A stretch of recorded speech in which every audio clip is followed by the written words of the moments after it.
आज का जो टॉपिक है उसको देख लेते हैं। टॉपिक है सतत विकास। सतत विकास, सस्टेनेबल डेवलपमेंट, समावेशी विकास, इस पर भी हम लोग बात करेंगे। समावेशी विकास, इंक्लूसिव डेवलपमेंट, और साथ में देखेंगे सतत विकास जो लक्ष्य है 2030, इन तीनों के बारे में बात करेंगे, है ना। हम लोग इसके बारे में बात करेंगे, सतत विकास, समावेशी विकास और सतत विकास लक्ष्य 2030। बैठ जाओ बेटा, आराम से बैठ जाओ। सतत विकास किसे कहा जाता है? सतत विकास कौन बताएगा? हाँ बताइए।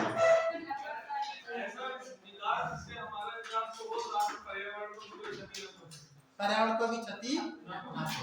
और कोई? सर्वव्यापी आवश्यकताओं को देखते हुए विकास। Very good. और कोई? सतत विकास लिख लीजिएगा, नोट करते हुए चलिएगा। सतत विकास, सस्टेनेबल डेवलपमेंट हम लोग बात करेंगे पहले। सतत विकास की या सस्टेनेबल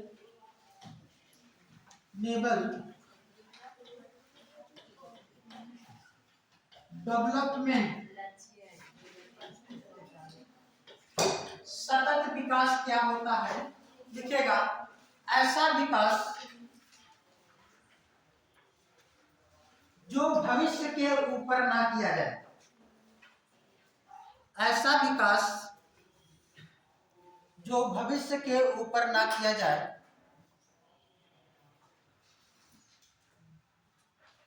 अर्थात ऐसा विकास जो भविष्य के ऊपर ना किया जाए, अर्थात प्राकृतिक संसाधनों का, अर्थात देखो बेटा क्या हुआ, ओ हाथ में चोट लग गई। अर्थात प्राकृतिक संसाधनों का समुचित उपयोग, अर्थात प्राकृतिक संसाधनों का समुचित उपयोग जिससे आने वाली पीढ़ी के लिए, जिससे आने वाली पीढ़ी के लिए समस्या ना उत्पन्न हो, समस्या ना उत्पन्न हो। सतत विकास या धारणी विकास के नाम से जाना जाता है, या सतत विकास या धारणी विकास कहा जाता है। सतत विकास या धारणी विकास कहा जाता है। ध्यान रखिएगा बेटा, क्या कहा गया? ऐसा विकास जो भविष्य के ऊपर ना किया जाए, अर्थात जो प्राकृतिक संसाधन है उनका सही से उपयोग किया जाए जिससे आने वाली पीढ़ी के लिए समस्या ना हो। हम लोगों को नेचर ने बहुत से ऐसे संसाधन दिए हैं जो मुफ्त में मिलते हैं, जैसे जल है, वायु है। यह हमारे जीवन के लिए अत्यंत कीमती होता है, लेकिन इसका सामान्यतः लोग मूल्य बहुत कम समझते हैं। मूल्य तब समझ में आता है जब इसके बिना जीवन खतरे में पड़ जाता है। कल्पना कीजिए, जैसे जल है, बहुत से लोग जल को बहुत ज्यादा वेस्ट कर देते हैं। स्नान करते समय, बर्तन धुलते समय जो आवश्यकता है, ठीक है, आवश्यकता के अनुसार उसको प्रयोग कीजिए, लेकिन ऐसा ना करिए कि आवश्यकता से अधिक हम उसका दुरुपयोग करें, ठीक है ना। पता लगा कि कोई सेविंग कर रहा है तो नल को खोल दिया है, एक दो मग्गे में उसका काम चल जाता, लेकिन एक दो बाल्टी पानी चलेगी। जल की कीमत उससे पूछिए जहां पे जल उपलब्ध नहीं है। वायु की कीमत, ऑक्सीजन की कीमत उससे पूछिए जब कभी कोई व्यक्ति जीवन से संघर्ष कर रहा होता है और उसे ऑक्सीजन पे, वेंटिलेटर पे रखा जाता है, तो एक दिन का चार्ज कम से कम 10,000 रुपया हॉस्पिटल वाला लेता है, समझ सकते हैं। और एक व्यक्ति 24 घंटे में 45 से 46 लीटर ऑक्सीजन लेता है और छोड़ देता है। कितना? 45 से 46 लीटर ऑक्सीजन लेता है और छोड़ देता है। अगर इस ऑक्सीजन को हम एक एलपीजी सिलेंडर वाला जो गैस होता है इसमें इकट्ठा करके रखें, तो आपको मालूम है एक एलपीजी सिलेंडर में कितना गैस आता है? 14 किलो 600 ग्राम के लगभग, 15 किलो के लगभग मान के औसत चलिए। 15 किलो 45 मतलब 3 सिलेंडर के इतना ऑक्सीजन प्रतिदिन एक व्यक्ति लेता है और छोड़ देता है। अगर इतनी मात्रा में हम उसका उपयोग करते हैं तो कम से कम हमारा भी नैतिक कर्तव्य होना चाहिए कि हम अपने जीवन में कुछ इतने पेड़ पौधे लगाएं जिससे कि वो ऑक्सीजन दे। हम उसका प्रयोग कर रहे हैं लेकिन आने वाली पीढ़ी के लिए समस्या ना उत्पन्न हो। संसाधनों का हम प्रयोग करें लेकिन आने वाले लोगों के लिए भी इस तरीके की समस्याएं ना झेलनी पड़े कि पेड़ हमने काट दिया, अब ऑक्सीजन का उत्पादन ही नहीं हो रहा, तो कुछ पेड़ लगा दें, कम से कम इतना हो जाए कि जो हमने यूज किया उसको हम कंपनसेट कर सकें। ध्यान रखिएगा, ये धानी विकास है और धानी विकास को कई नामों से जाना जाता है, ठीक है ना। लिख लीजिएगा, सतत विकास को, सतत विकास को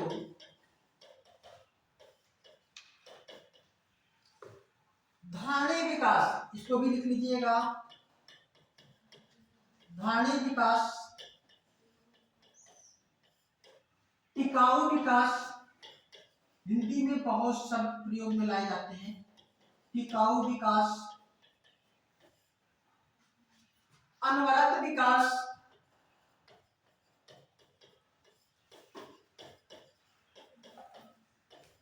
अस्थायी विकास,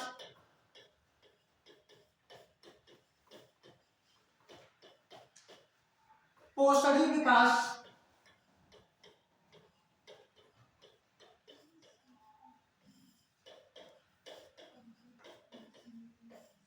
संपोषणी विकास,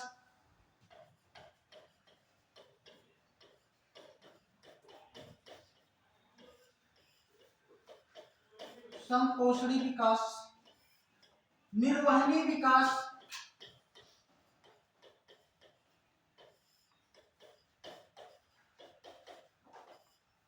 एवं पर्यावरणीय विकास।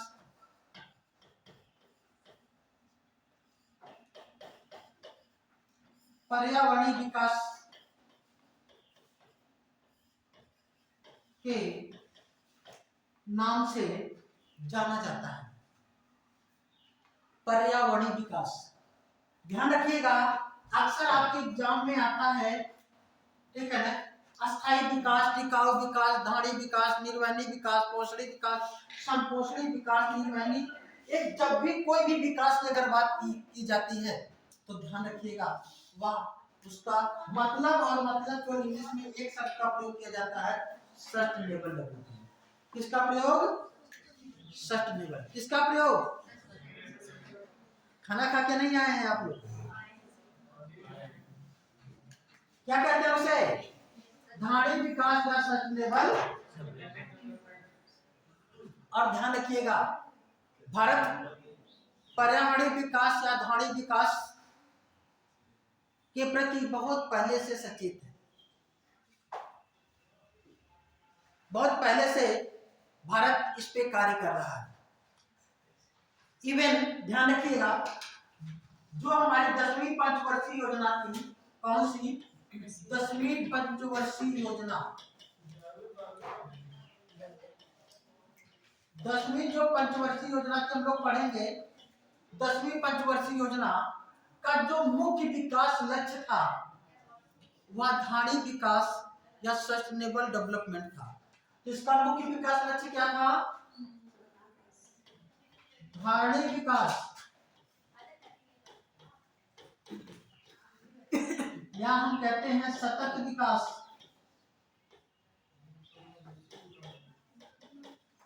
इसका मुख्य लक्ष्य क्या था?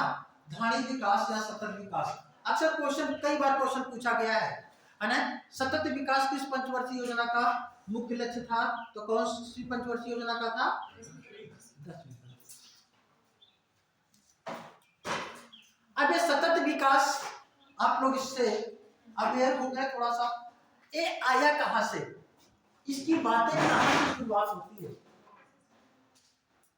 सतत विकास की, है ना? कहां से? लिख लीजिएगा, सतत विकास का जनक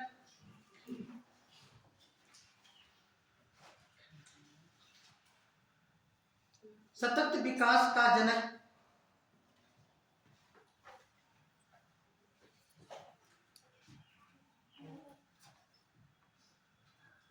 निकोला टेस्ला को जाता है। निकोला टेस्ला, टेस्ला, टेस्ला या निकोलस टेस्ला या निकोला टेस्ला को जाता है। इन्हें क्या कहा जाता है? इन्हें सतत विकास का, सतत विकास का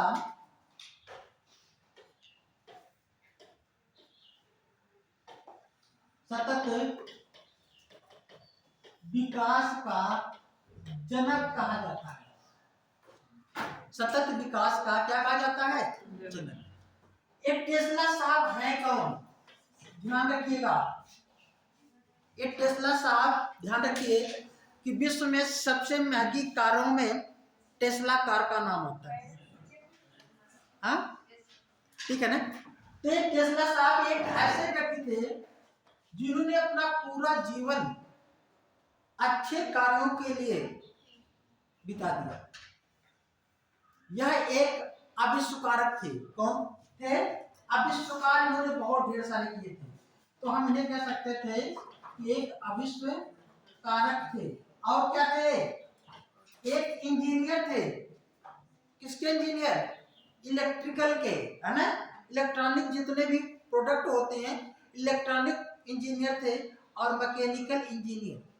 और इन्होंने ढेर सारे ऐसे वस्तुओं का उत्पादन किया जो कि मानव के जीवन के लिए बहुत ज्यादा उपयोगी था। ठीक है ना? और ध्यान रखें, इनके 300 के लगभग प्रोडक्ट पेटेंट हैं।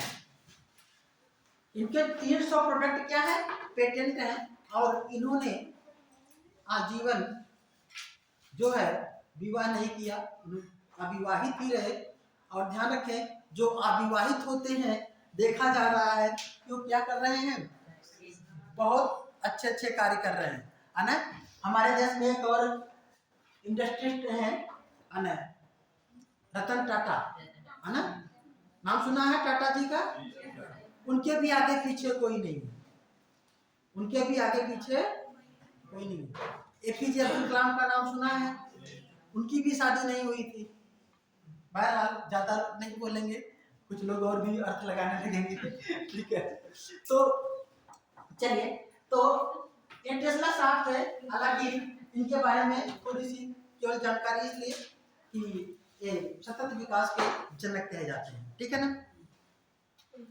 चलिए, तो आगे हम लोग देखते हैं इस सतत विकास क्या शब्द का प्रयोग इन्होंने किया।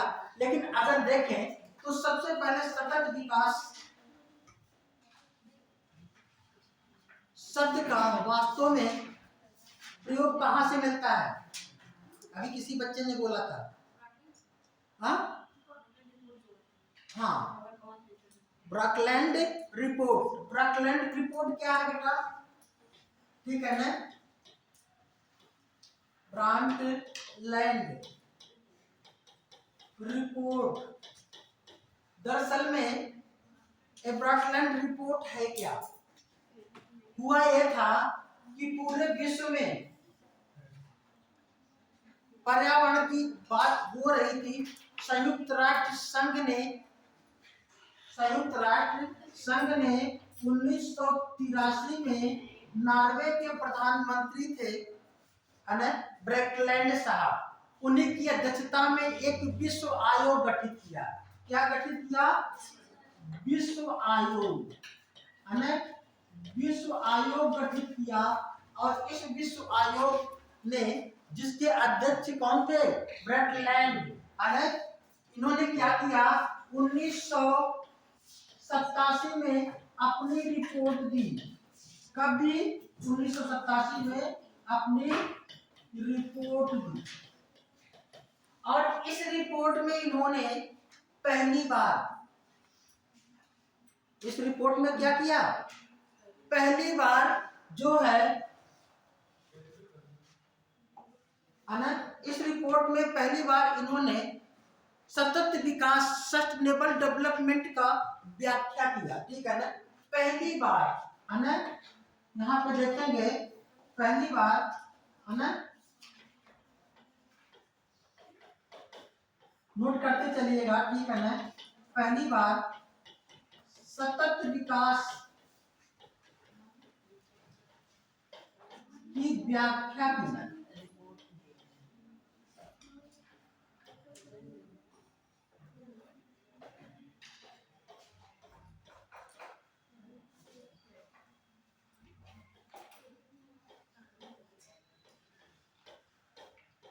सतत विकास की क्या की? कि सतत विकास है क्या? ठीक है ना। और जब ये रिपोर्ट आई तो इस पे विश्व में काफी चर्चाएं होने लगी और विश्व में कई सम्मेलन होने लगे कि जो है सतत विकास को ध्यान में रखा जाए। अब इसी दौरान ध्यान रखें, ये चर्चाएं चल रही थी और भारत ने भी क्या किया था? 2002 में, ठीक है ना, सतत विकास के लिए कार्य करना प्रारंभ किया।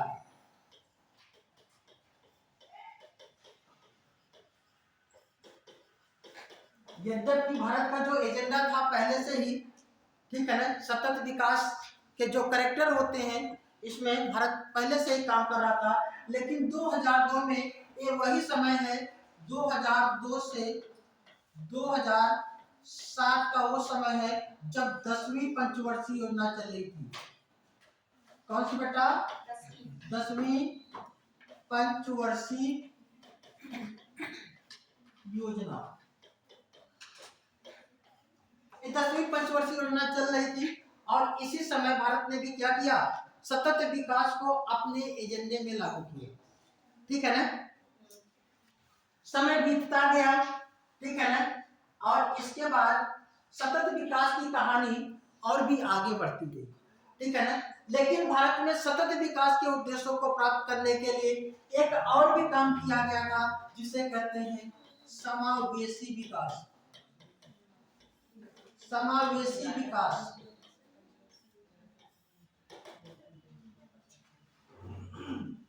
चलिए, समावेशी विकास अगर देखा जाए तो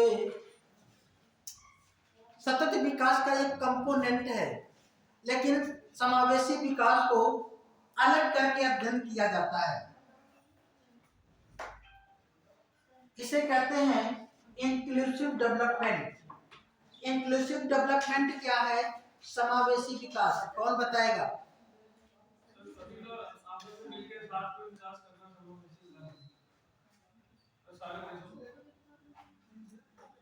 और कोई?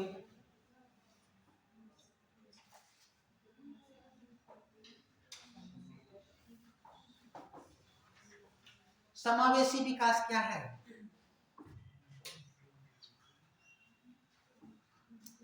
क्या समावेशी विकास आपका हो रहा है? हो रहा है। चलिए देखिए, समावेशी शब्द का बहुत व्यापक तौर पे प्रयोग किया जाता है। कहीं पे नोट कर लीजिएगा, समावेशी विकास लिखिएगा। समावेशी विकास से आशय समावेशी विकास से आशय ऐसे विकास से है। समावेशी विकास से आशय ऐसे विकास से है जिसमें सभी लोगों की भागीदारी सुनिश्चित हो। जिसमें सभी लोगों की भागीदारी सुनिश्चित हो।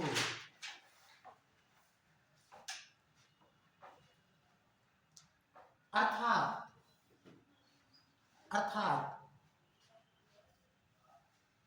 विकास की मुख्य धारा से कटे लोगों को, अर्थात विकास की मुख्य धारा से कटे लोगों को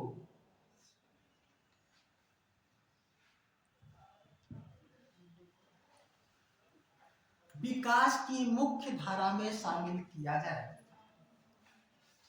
विकास की मुख्य धारा में शामिल किया जाए।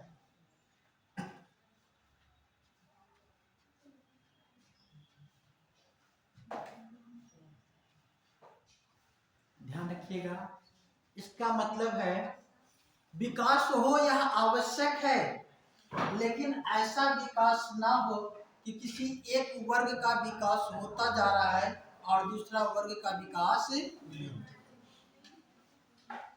इसका मतलब कि ऐसी व्यवस्था होनी चाहिए जिसमें सभी लोगों के अंदर समान अवसर उपलब्ध होने लगे और सभी लोगों का विकास।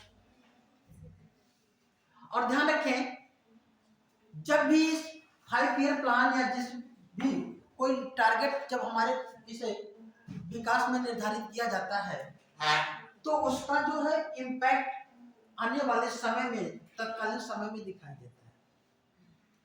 जैसे अगर हम बात करें धानी विकास की, सस्टेनेबल डेवलपमेंट, तो 10वीं पंचवर्षीय योजना में जब इसे अपनाया गया सतत विकास को, तो सतत विकास को पूरा करने के लिए क्या क्या किया गया, उसके लिए भारत सरकार की कुछ योजनाएं उसको परिलक्षित करती है, जिसमें सतत विकास हो, पर्यावरण को क्षति ना हो, पर्यावरण को ध्यान में रखा जाए। ऐसे ही एक जो समावेशी विकास था, तो सतत विकास के बाद समावेशी विकास का कॉन्सेप्ट लाया गया। तो ध्यान रखें, जो समावेशी विकास था यह 11वीं पंचवर्षीय योजना का मुख्य लक्ष्य था। किसका? 11वीं का। तो लिख लीजिएगा, समावेशी विकास 11वीं पंचवर्षीय योजना का मुख्य विकास लक्ष्य था।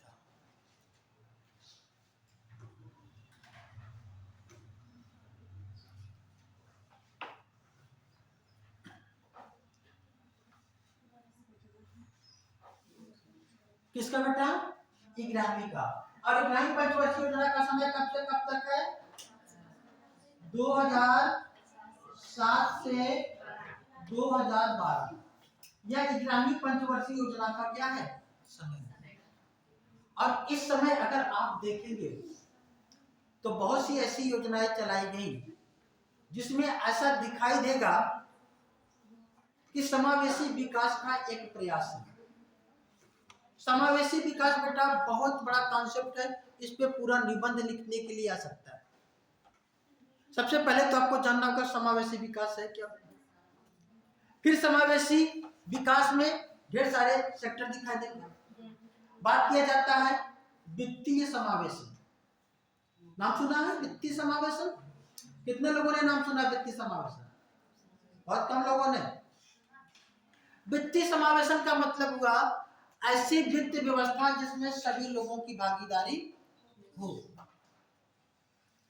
अब कैसी वित्तीय व्यवस्था, जैसे मान लीजिए जैसे 2014 में प्रधानमंत्री जनधन खाता खोला गया था, तो उस प्रधानमंत्री जनधन खाता को क्या कर रहा था, उन गरीबों के लिए भी अकाउंट खोला गया, वो लोग भी अपना पैसा जो है बैंक में रख सकते हैं, उनको एक व्यवहार में लाया गया। इसका मतलब वह कार्य क्या था, एक वित्तीय समावेशन की तरफ बढ़ता हुआ एक कदम था।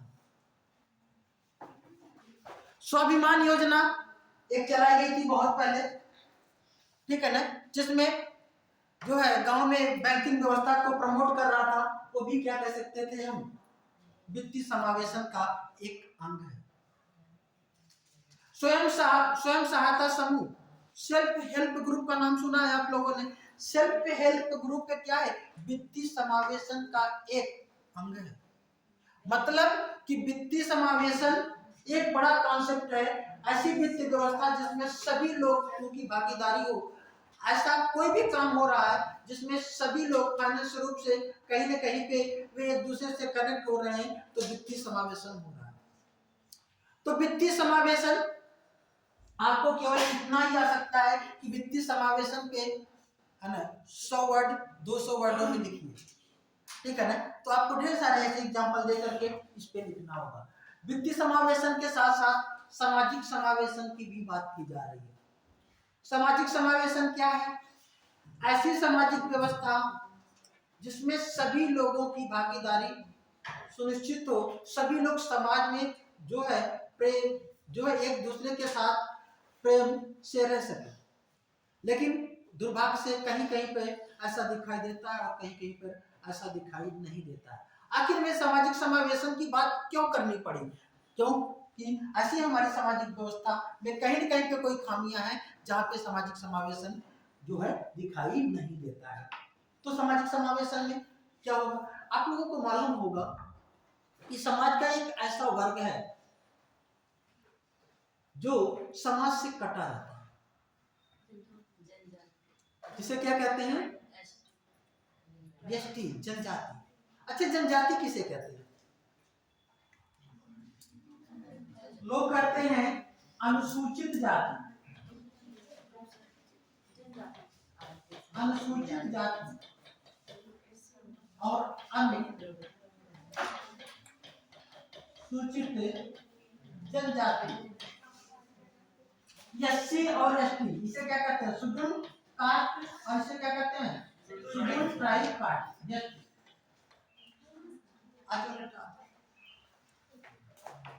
एससी और एसटी में क्या अंतर है, कोई बताएगा?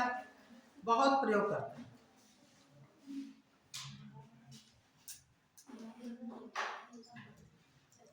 अभी कोई ये नहीं कहेगा कि सर अनुसूचित जाति को एससी कहते हैं, अनुसूचित जनजाति को एसटी कहते हैं।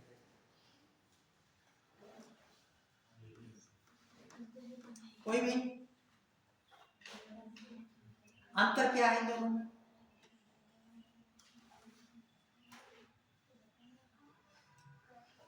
कैसे वर्गीकरण कर लेते हैं, एससी एसटी हमेशा करते रहते हैं, क्योंकि समावेशन की बात आई तो बातें आ गई, तो इस पे ध्यान रखिएगा।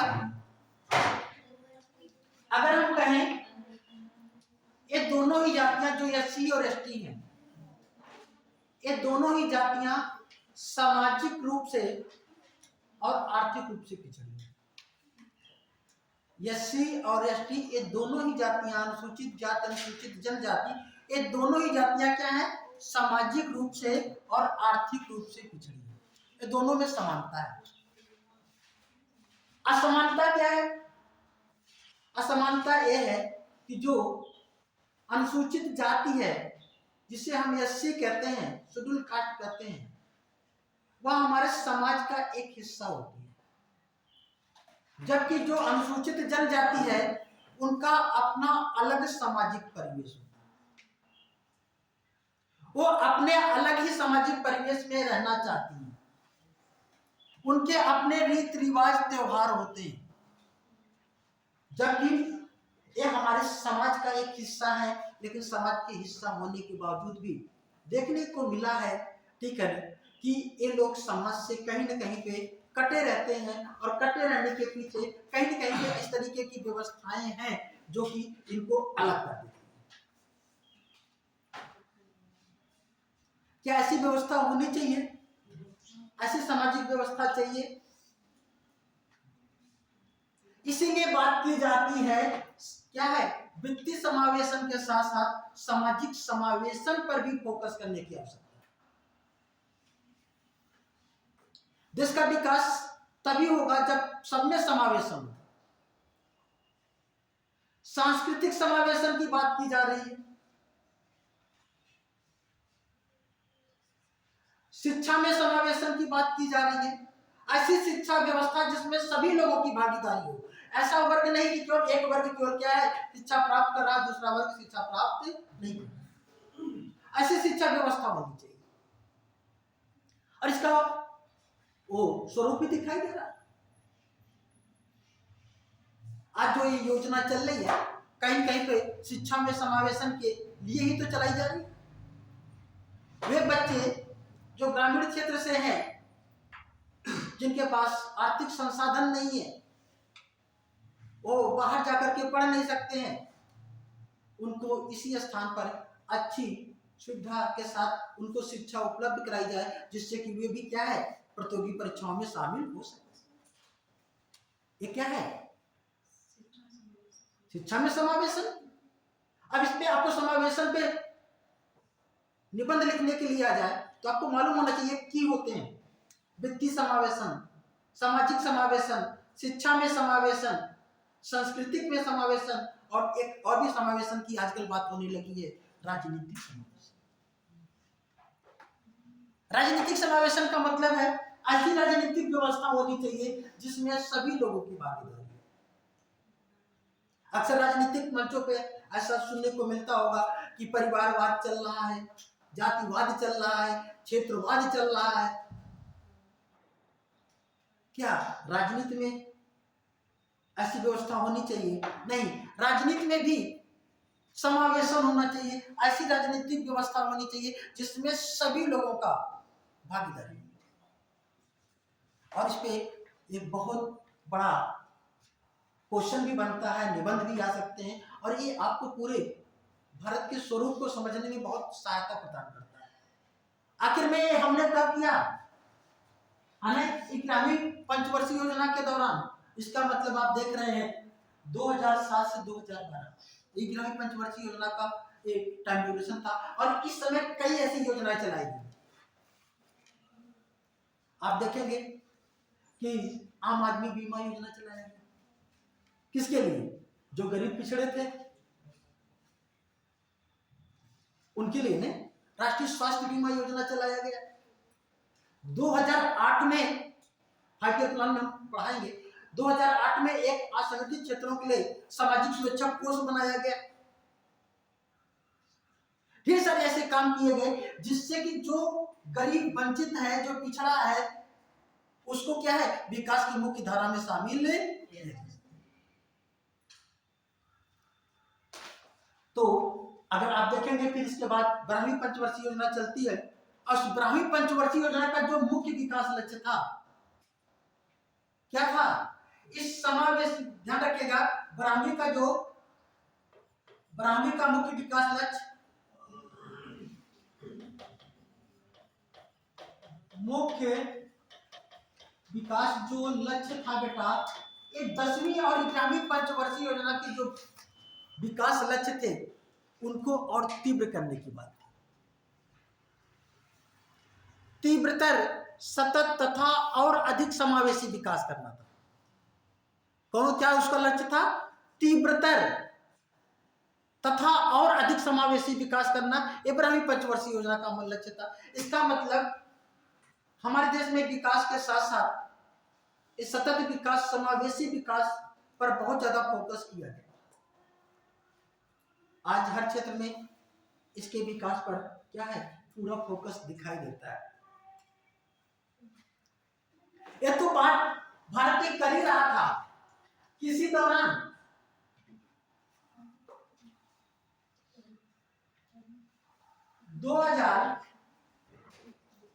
बहुत छोटा हो गया।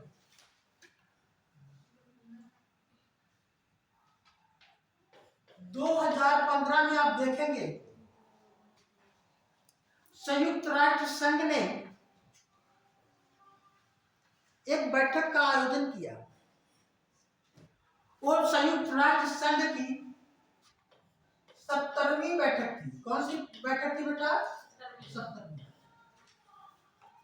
इस 70वीं बैठक में जितने भी सदस्य देश थे यूएनओ के, वे सभी इसमें शामिल थे। उसमें बातें कही गई। बातें क्या कही गई? सतत विकास,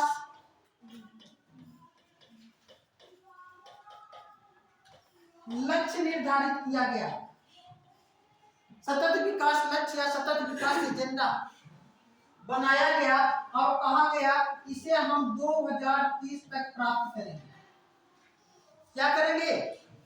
2030 तक प्राप्त करेंगे, जिसे हम लोग संयुक्त राष्ट्र संघ की सतत विकास जो है लक्ष्य 2030 के भी नाम से जानते हैं, या हम इसे कहें सस्टेनेबल डेवलपमेंट गोल्स। इसे क्या कहेंगे? Sustainable development goals. Sustainable development goals, जिसे शॉर्ट में SDGs 2030 कहा जाता है। ठीक है ना? ये निर्धारित किया गया और सभी देशों ने इसे लागू करने की स्वीकृति दी। ठीक है ना? तो इस पॉइंट को नोट कर लीजिएगा। 2015 में संयुक्त राष्ट्र संघ ने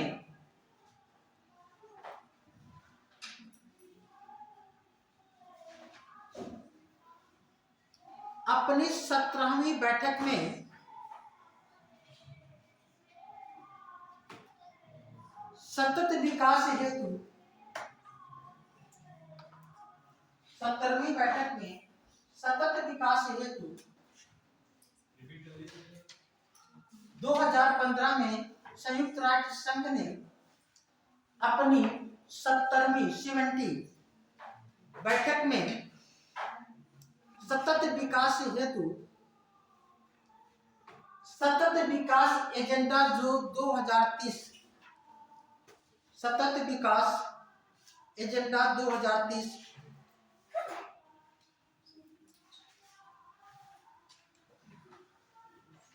को स्वीकार कराने पर सहमति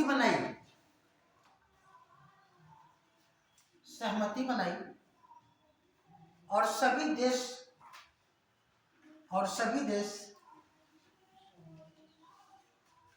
इस विकास हेतु सहमत हुए।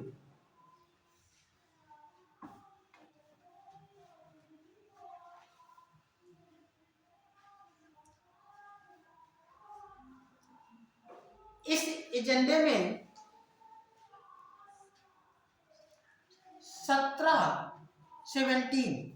17 लक्ष्य निर्धारित किए गए,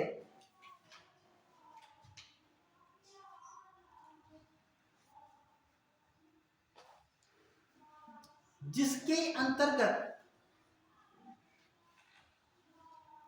169 प्रयोजनों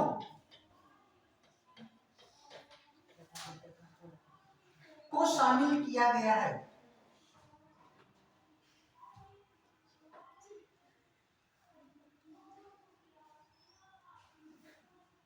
जो इस प्रकार है।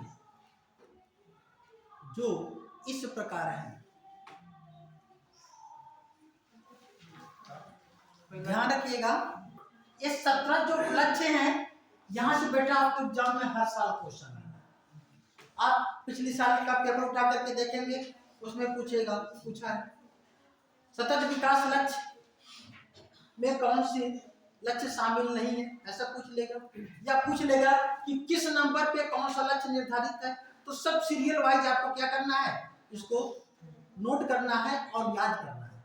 तो चलिए पहला लिख लीजिएगा।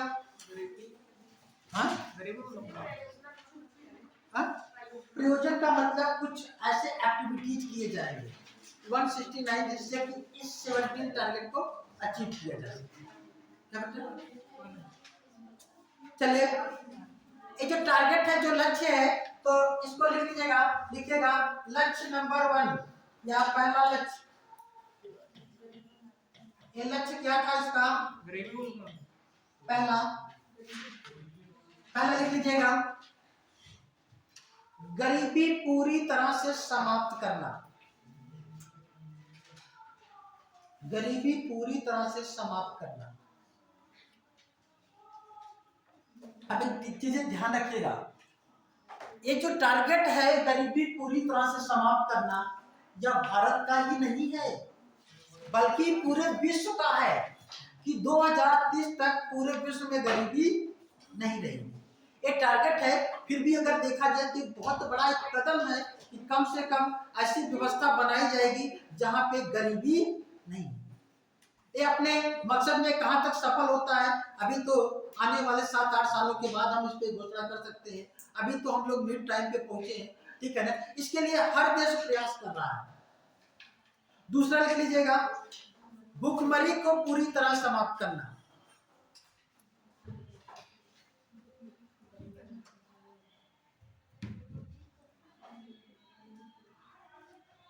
तीसरा लिख लीजिएगा, अच्छा स्वास्थ्य एवं प्रशासन। अच्छा स्वास्थ्य एवं जीवन स्तर। अच्छा स्वास्थ्य एवं जीवन स्तर।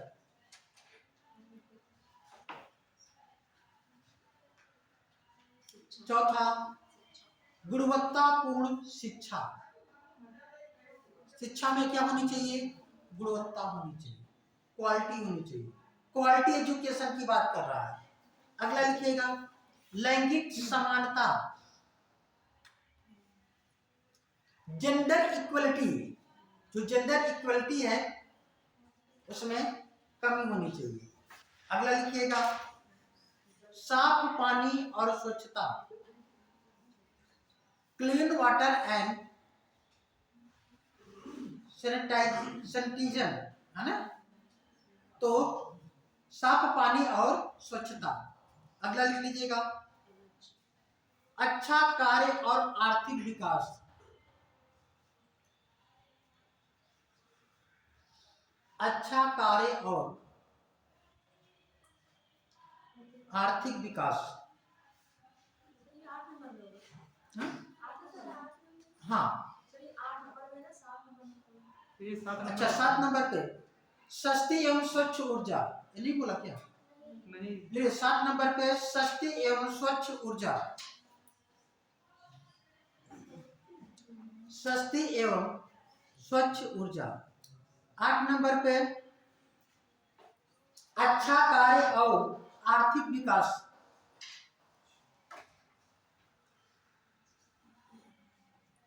9वें नंबर पे 9वां लक्ष्य है उद्योग नवाचार एवं बुनियादी ढांचे का विकास। उद्योग नवाचार एवं बुनियादी ढांचे का विकास। 10वां, असमानता में कमी, अर्थात समानता में वृद्धि, है ना। असमानता में कमी। 11वां लिखिएगा, टिकाऊ शहरी और सामुदायिक ढांचा का विकास। Sustainable urban and community structure development. टिकाऊ शहरी और सामुदायिक ढांचा का विकास। 12वां लिखिएगा, जिम्मेदारी के साथ उपभोग और उत्पादन। जिम्मेदारी के साथ उपभोग और उत्पादन। अगला लिखिएगा, जलवायु परिवर्तन से जुड़ी चुनौतियां से निपटना। जलवायु परिवर्तन से जुड़ी चुनौतियों से निपटना। जलवायु परिवर्तन से जुड़ी चुनौतियों से निपटना। 14वां लिख लीजिएगा, जल संसाधनों का संरक्षण एवं बेहतर उपयोग। जल संसाधनों का संरक्षण एवं बेहतर उपयोग।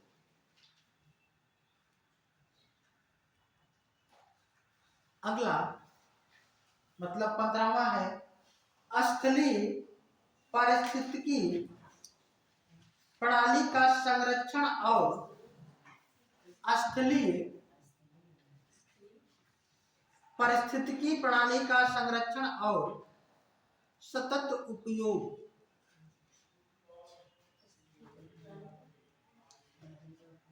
प्रणाली का संरक्षण और सतत उपयोग। 16वां लिखिएगा, शांति एवं न्याय के लिए संस्थान। शांति एवं न्याय के लिए संस्थान। 17वां, सामूहिक रूप से उत्तरदायित्व का निर्वहन। सामूहिक रूप से उत्तरदायित्व का निर्वहन। ध्यान रखिए, ये जो 17 विकास लक्ष्य निर्धारित किए गए हैं, इन विकास लक्ष्यों पर यूएनओ के जितने भी सदस्य देश हैं लगभग सभी आ जाते हैं। 193 कंट्रीज इसके इस समय मेंबर हैं, जिसमें भारत भी है। तो सभी देशों में यह एजेंडा चल रहा है, कोई कम मात्रा में, कोई अधिक मात्रा में इसे लागू किया है और इस पे कार्य कर रहा है। इसका मतलब आने वाला जो समय है वह भारत ही नहीं बल्कि पूरे वैश्विक स्तर पर बहुत बड़ा परिवर्तन का दौर दिखाई दे सकता है। ठीक है ना? चलिए, तो ये जो 17 लक्ष्य थे, इन 17 लक्ष्यों में भारत सबसे ज्यादा किस पे विकास कर पाया?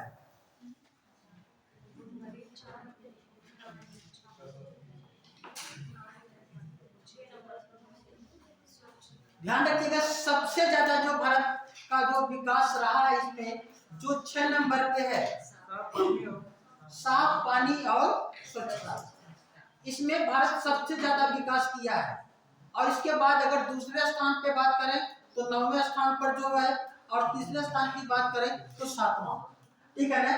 तो सबसे ज्यादा विकास किस पे रहा है? स्वच्छ जल और स्वच्छता, या साफ पानी और स्वच्छता। और इसके बाद दूसरे स्थान पर कौन था? Very good.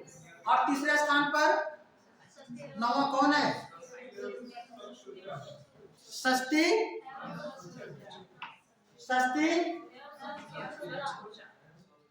सस्ती एवं स्वच्छ। ध्यान रखिएगा, ये तीनों क्रम वाइज आप देख सकते हैं यहाँ पे विकास हुआ है। चलिए, ये तो वैश्विक स्तर पर ये जो 17 विकास लक्ष्य हैं, इन विकास लक्ष्यों में कौन सा देश क्या पोजीशन पे है और भारत क्या पोजीशन, भारत की भी क्या पोजीशन है, इस पे भी एक इंडेक्स आया है। ठीक है ना? उस इंडेक्स के बारे में लिख लीजिएगा, सतत विकास रिपोर्ट 2023। सतत विकास रिपोर्ट 2023। हाँ, सतत विकास रिपोर्ट 2023।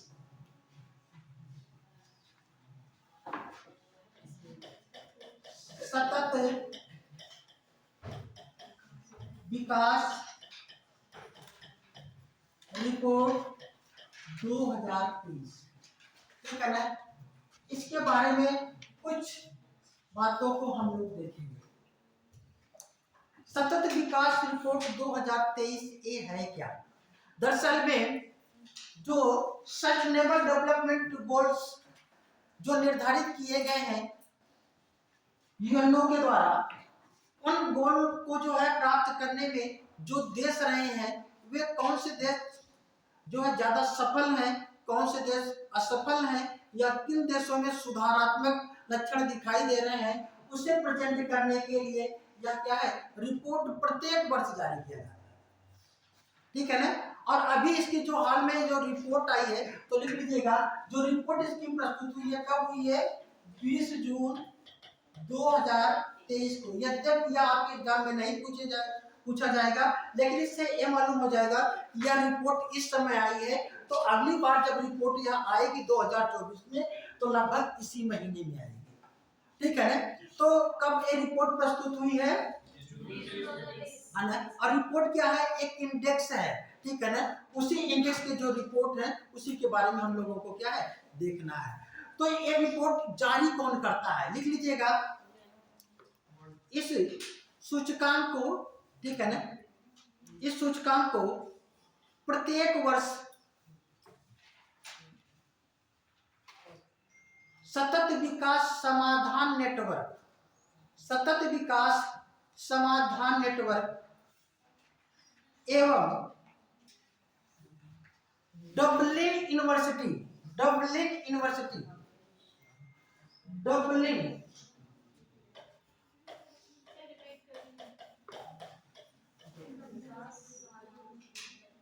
सतत विकास सूचकांक को, कौन, सतत विकास सूचकांक को प्रत्येक वर्ष सतत विकास समाधान नेटवर्क और डबलिन यूनिवर्सिटी या विश्वविद्यालय, जो भी लिखना चाहें, विश्वविद्यालय या यूनिवर्सिटी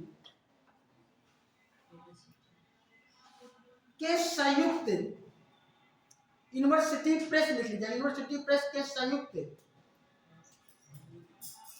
प्रयास से जारी किया जाता है।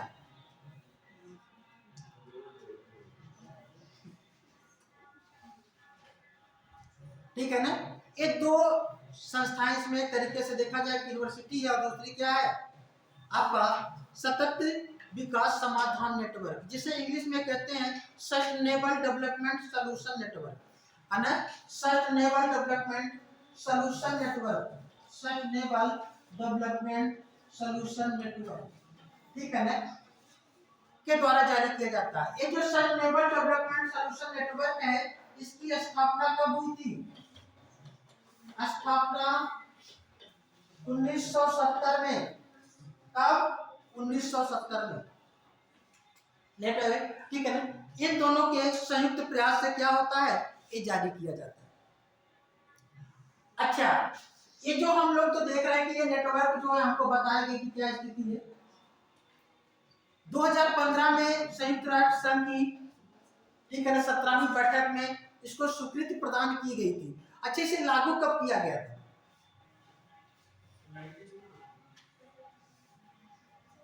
जो सतत विकास लक्ष्य एजेंडा है या जो सतत विकास लक्ष्य है, ये पूरे विश्व में यूएनओ ने कब लागू किया, ठीक है ना, कहीं पर नोट कर लीजिएगा, ठीक है ना। सतत विकास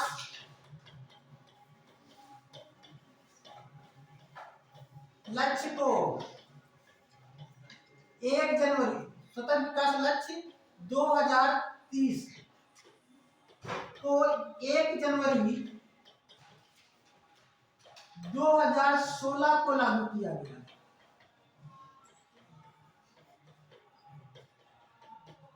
कब किया गया, 1 जनवरी 2016 को लागू किया गया। एक डेट आपको मालूम होनी चाहिए, कभी पूछ सकता है कि कब लागू किया गया, ठीक है ना। तो चलिए, तो ये रिपोर्ट जो है जारी किया जाता है। अभी जो रिपोर्ट जारी हुई है 2023 की, लिख लीजिएगा इसमें पॉइंट करके, सतत विकास लक्ष्य रिपोर्ट 2023, सतत विकास लक्ष्य रिपोर्ट 2023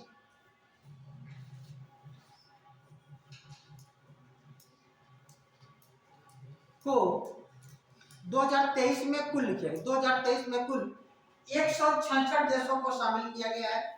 कितने, 166 देशों को शामिल किया गया है।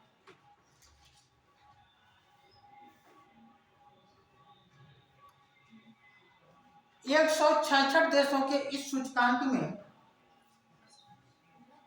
166 166 देशों के इस सूचकांक में पहले स्थान पर फिनलैंड है।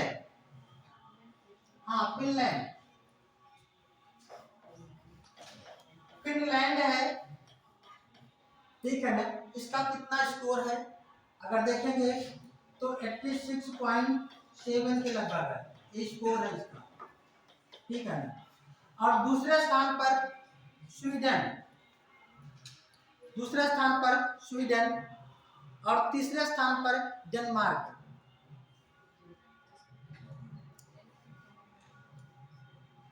कौन है? फिनलैंड है पहले स्थान पर, दूसरे स्थान पर कौन है? स्वीडन है, और तीसरे स्थान पर कौन है? डेनमार्क है, ठीक है ना। चौथे स्थान पर लिखना चाहे तो लिख लीजिए, कभी क्रम ले दे। जर्मनी चौथे स्थान पे है। जर्मनी किस स्थान पे है? चौथे स्थान, ठीक है। अच्छा, 166 देशों के सूचकांक में कितने? 166 देशों के सूचकांक में सबसे निचले पायदान पे, मतलब किस पे?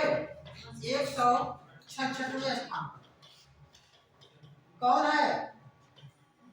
दक्षिण सूडान। सबसे निचले पायदान पर कौन है? दक्षिण सूडान।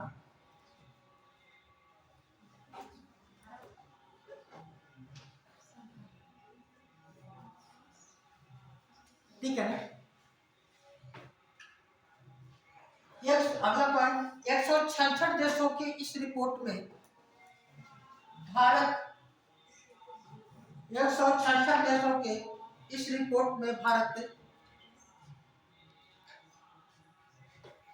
63.4 63.4 स्कोर के साथ, इसका स्कोर भी आप याद रखिए, भारत का तो रखते ही, स्कोर के साथ 112वें स्थान पर है। कौन सा स्थान है? 112वां स्थान है।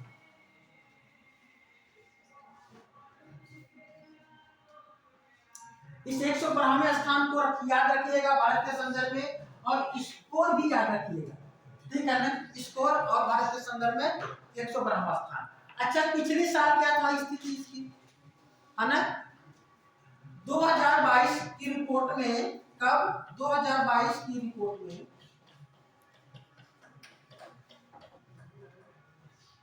भारत 16 स्कोर के साथ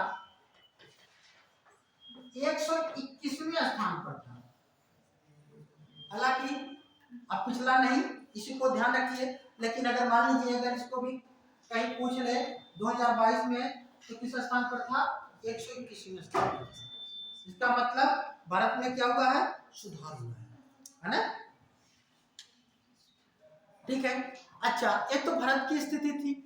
अगर हम बात करें भारत के पड़ोसी देशों की, है ना, अगर हम तुलना करें तो हमारी स्थिति क्या है हमारे पड़ोसियों की तुलना में, तो हमें समझ में आएगा कि पड़ोसियों की तुलना में हमारी स्थिति अच्छी, ठीक है ना। केवल एक ऐसा देश है जो हमसे पीछे है, और वह है पाकिस्तान, और बाकी सब हमसे आगे। सबका स्कोर हमसे बेटर है। सबका स्कोर क्या है? हमसे अच्छा। तो इस चीज को कहीं पे कुछ नोट कर लीजिए, जैसे भारत के पड़ोसी देशों की स्थिति, ठीक है ना, कभी तुलना करके पूछ लेता है ना। भारत के पड़ोसी देशों की स्थिति क्या है? भूटान लिख लीजिएगा 61वें स्थान पे, नेपाल 99वें स्थान पे है,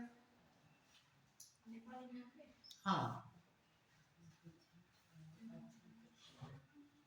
बांग्लादेश 101वें स्थान पर है, 101। श्रीलंका 83वें स्थान पे है,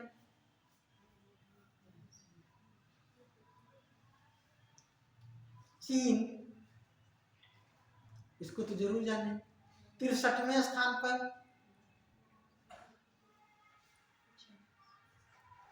और पाकिस्तान 128वें स्थान पर।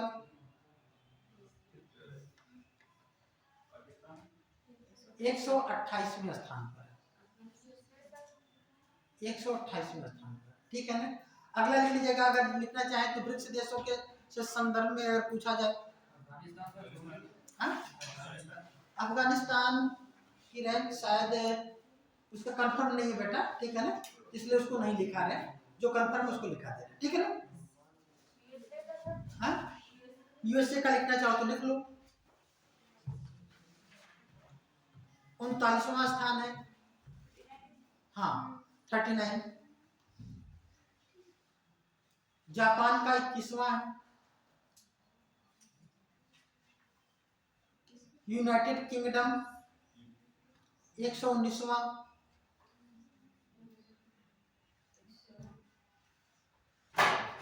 ब्राजील का 50वां। रूस का 49वां। दक्षिण अफ्रीका का 110वां। दक्षिण अफ्रीका,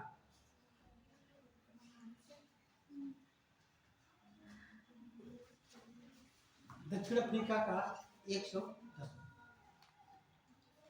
ठीक है ना।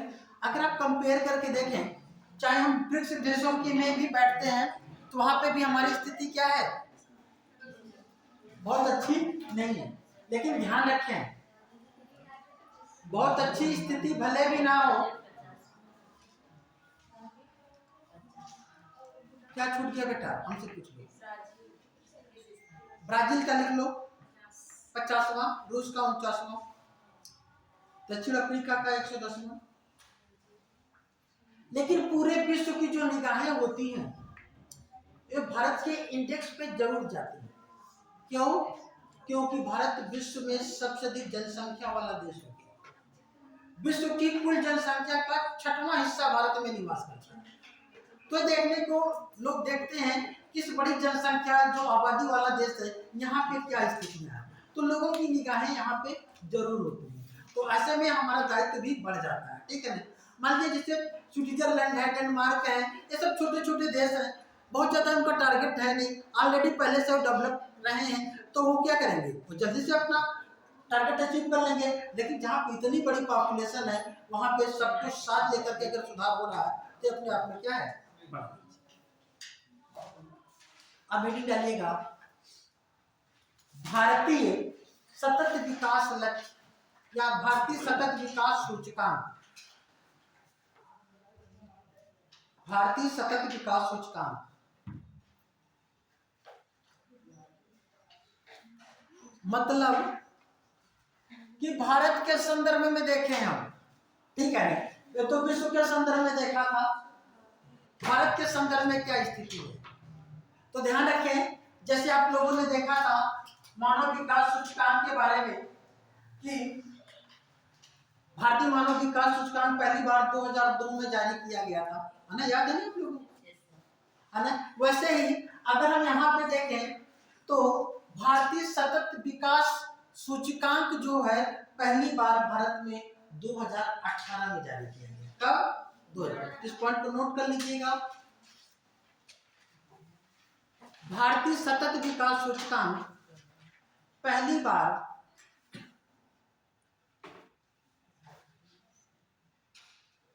2018 में जारी किया गया।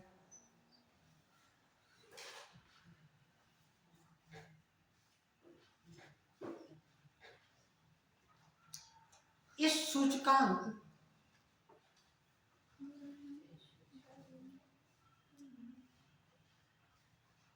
को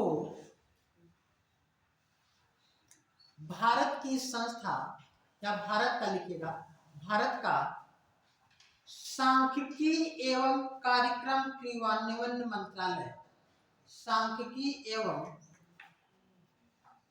कार्यक्रम क्रियान्वयन मंत्रालय संयुक्त राष्ट्र, उसने भी सपोर्ट किया, संयुक्त राष्ट्र सांख्यिकी एवं कार्यक्रम क्रियान्वयन मंत्रालय संयुक्त राष्ट्र एवं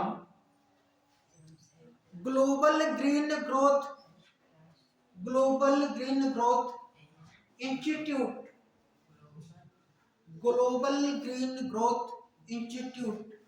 के संयुक्त प्रयास से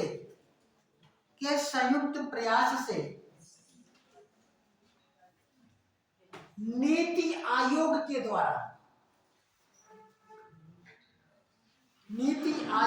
द्वारा जारी किया गया। नीति आयोग के द्वारा किसके द्वारा? नीति आयोग के द्वारा। ध्यान रखिएगा, इसमें कई लोगों ने मिलकर के अपना योगदान दिया।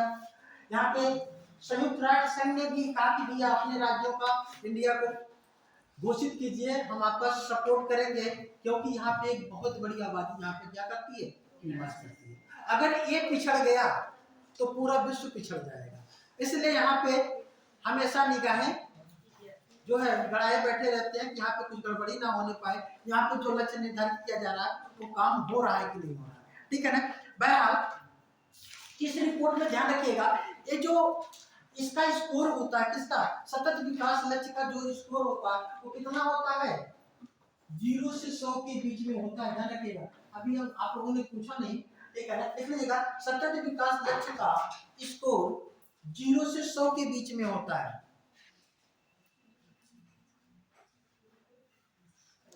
0 से 100 के बीच में होता है। 100 की तरफ बढ़ना, 100 की तरफ बढ़ना सतत विकास लक्ष्य की प्राप्ति, 100 की तरफ बढ़ना सतत विकास लक्ष्य की प्राप्ति को इंगित करता है।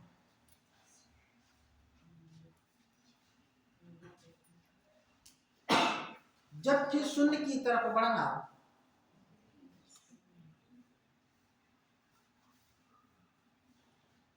इसके विपरीत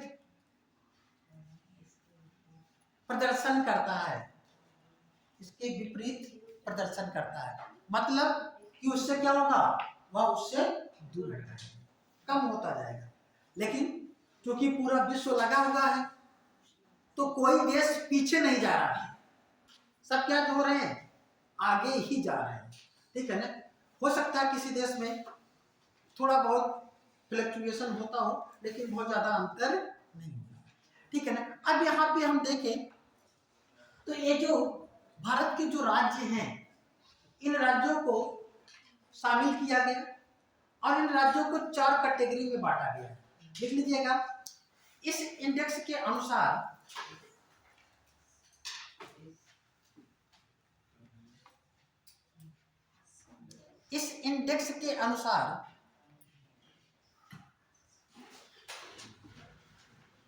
संकेतकों के आधार पर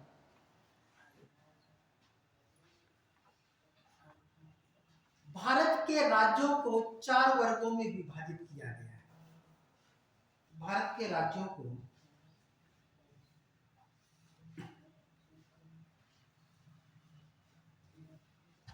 कितने वर्गों में विभाजित किया गया? 4। कितने वर्गों में? 4।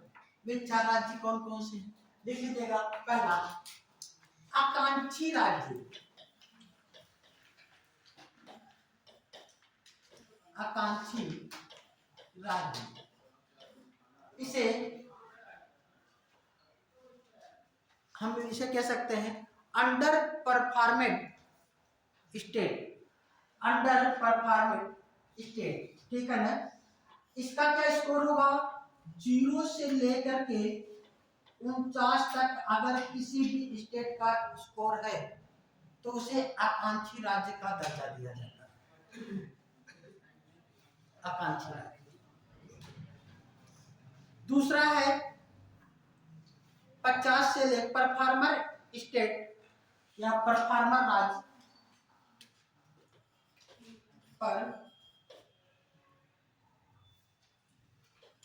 परफॉर्मर राज्य, इसका कितना होगा लिख लीजिएगा।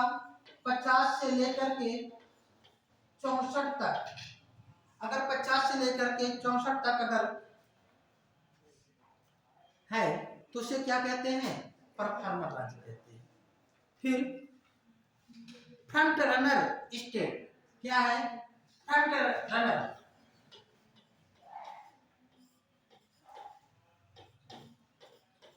स्टेट या राज्य, इसे राज्य लिख लीजिएगा, राज्य।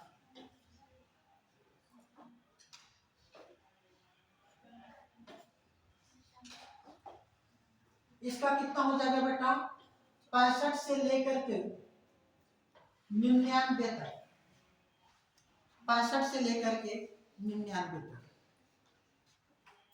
ये पहला हो गया, दूसरा हो गया, तीसरा हो गया, चौथा हो गया। और फिर अचीवर राज्य,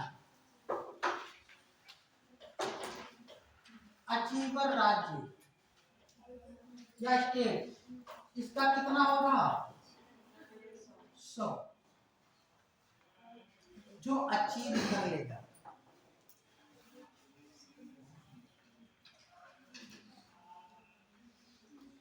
ठीक है ना।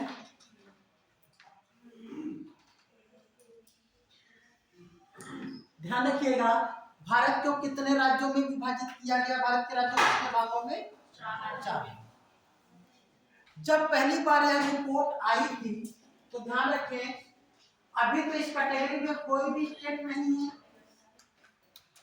इस कैटेगरी में 3 स्टेट थे, जिसमें यूपी, बिहार और असम था। लेकिन अब जब अभी हाल ही में जो रिपोर्ट आई है, उस रिपोर्ट के अनुसार क्या है, अब इस कैटेगरी में कोई नहीं है, इस कैटेगरी में लोग चले गए। ठीक है ना, ठीक है। कैटेगरी क्या है, चेंज होती रही है। यहाँ पे भी हम लोग बात करेंगे तो ठीक है, तो लिख लीजिएगा, हाल ही की रिपोर्ट के अनुसार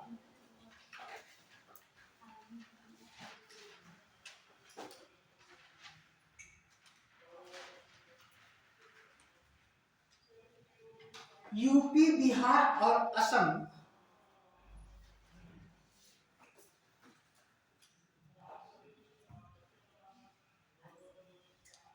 यूपी, बिहार और असम आकांक्षी श्रेणी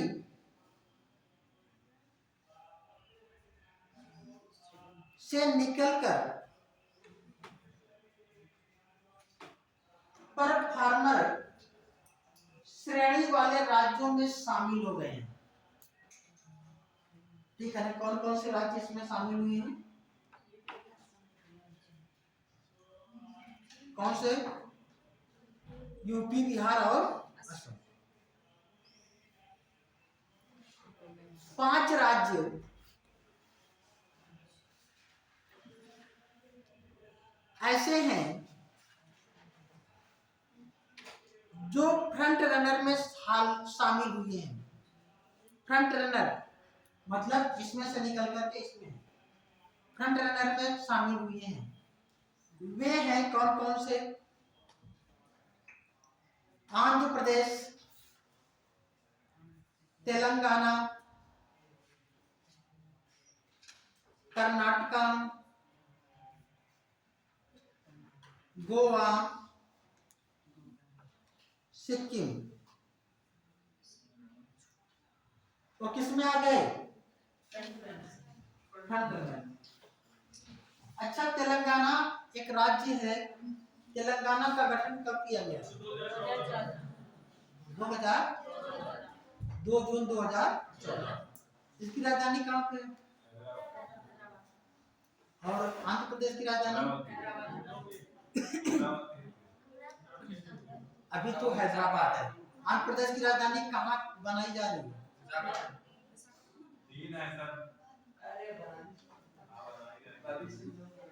कहाँ पे बनाई जा रही है, विशाखापट्टनम में। अमरावती क्या है? अमरावती में इसका जो है, जो इसकी राजधानी है आंध्र प्रदेश की, ठीक है ना, वहां पे बनाया जा रहा है ना, कृष्णा नदी के तट पर, ठीक है ना। 10 सालों में बनकर जब तैयार, अब तक तो हो जाना चाहिए, मतलब अगले साल का टारगेट यही था कि अगले 10 सालों में तैयार हो जाएगा। तो इसके बाद आंध्र प्रदेश की राजधानी कहाँ पे होगी? अमरावती। अब 2024 में जाकर 10 साल पूरा होगा, तो अगर काम पूरा हो जाएगा तो फिर वहां पर शिफ्ट हो जाएगी। अच्छा, किस नदी के किनारे है वो? कृष्णा नदी। उत्तर प्रदेश की राजधानी किस नदी के किनारे है? गोमती। कभी कभी पूछ लेता है ना, एकदम चुटकुला सा क्वेश्चन कि लखनऊ जो है किस नदी के तट पर स्थित है? किस पे है? चलिए, बहुत अच्छी बात। अच्छा, भारत की राष्ट्रीय नदी कौन सी है? पढ़ाया तो होगा, हमने देखा सर गंगा नदी पढ़ाने जा रहे थे। गंगा नदी ही है। भारत की राष्ट्रीय नदी कौन सी है? कब जो है गंगा नदी को राष्ट्रीय नदी घोषित किया गया था? Very good. कब? 2000। कितने राज्यों से होकर बहती है? सर बताया होगा आपको। चलिए, तो हम लोग देखते हैं अचीवर, ठीक है ना। अचीवर राज्य की श्रेणी में कोई नहीं है, तो अगर इसमें देखें सबसे ज्यादा परफॉर्मेंस करने वाला राज्य कौन सा है? सबसे ज्यादा, है ना, लिख लीजिएगा केरल, लिखिएगा।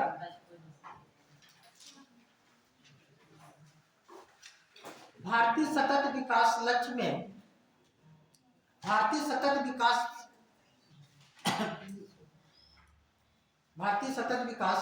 लक्ष्य सूचकांक की रिपोर्ट के अनुसार केरल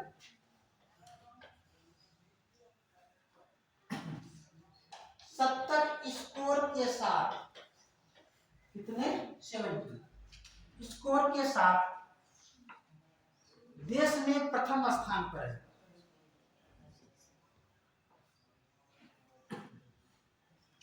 किस स्थान पे? प्रथम स्थान पर।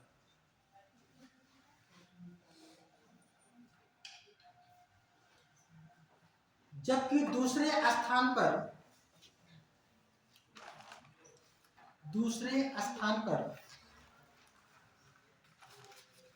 हिमाचल प्रदेश है। उसका स्कोर कितना है? ब्रैकेट में लीजिएगा 69। दूसरे स्थान पर कौन है? हिमाचल प्रदेश। 67 स्कोर के साथ, कितना? 67। 67 स्कोर के साथ, 67 स्कोर के साथ आंध्र प्रदेश, तेलंगाना और तमिलनाडु, आंध्र प्रदेश, तेलंगाना और तमिलनाडु तीसरे स्थान पर है।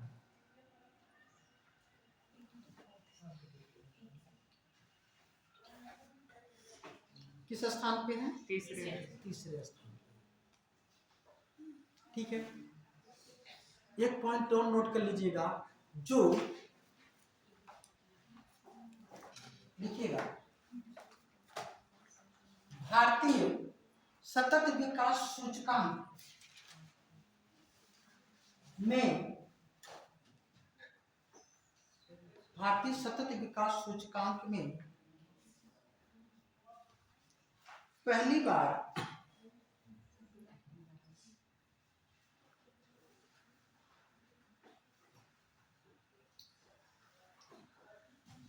Yes global development goals, SDG के 13 लक्ष्यों को शामिल किया गया था, मतलब पूरे नहीं थे।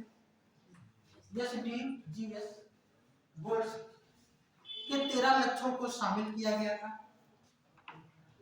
इस बार SDGs के कुल में से 16 लक्ष्य को शामिल किया गया है। मतलब अभी एक लक्ष्य कोई बाकी है। 16 लक्ष्य को शामिल किया गया है। अच्छा, उत्तर प्रदेश कहाँ पे होगा? उत्तर प्रदेश लिख लीजिएगा।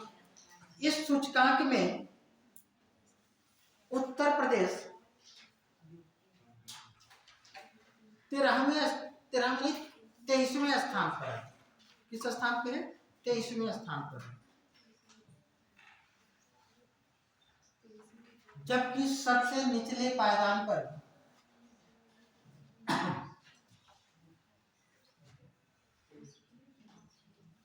सबसे निचले पायदान पर बिहार राज्य था।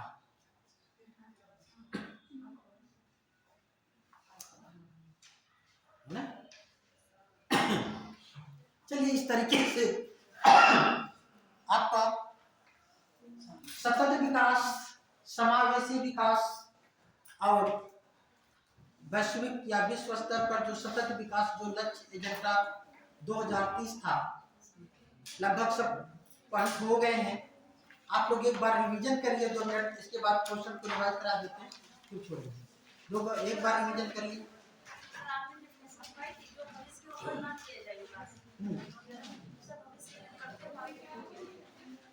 भविष्य के ऊपर ना किया जाए, मतलब कंप्रोमाइज ना किया जाए, ठीक है ना, कि उनका नुकसान करके विकास किया जाए।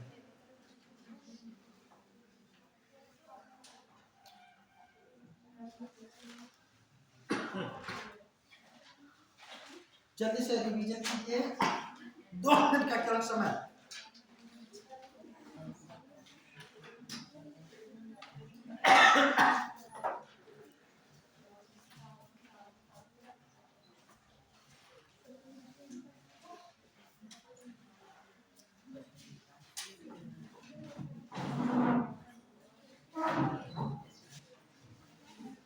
चलिए रिवीजन कर लेते हैं।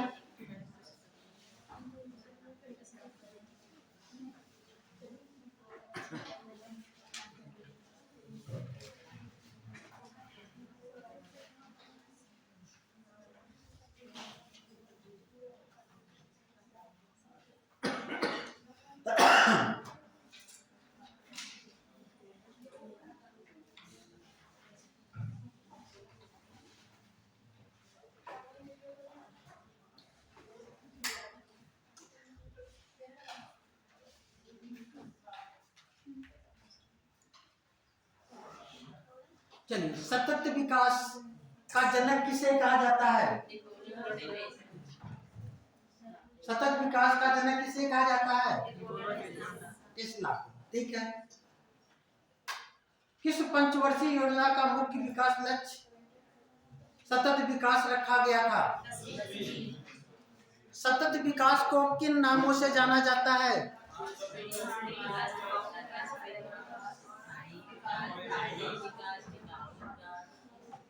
टिकाऊ विकास, कौशली विकास, समकौशली विकास, कई नामों से।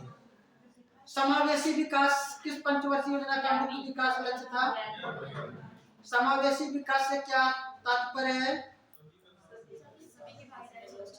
सभी लोगों की भागीदारी। सतत विकास जो लक्ष्य है उसमें सबसे ज्यादा विकास भारत में किस पे दिखाई दिया है ना? साफ जल और अगर हम बात करें भारत का जो है सतत विकास सूचकांक में कौन सा स्थान है? कौन सा?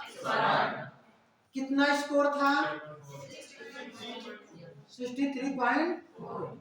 भारत के सभी राज्यों में सबसे ज्यादा सतत विकास सूचकांक वाला राज्य कौन सा है? सबसे कम किसका था?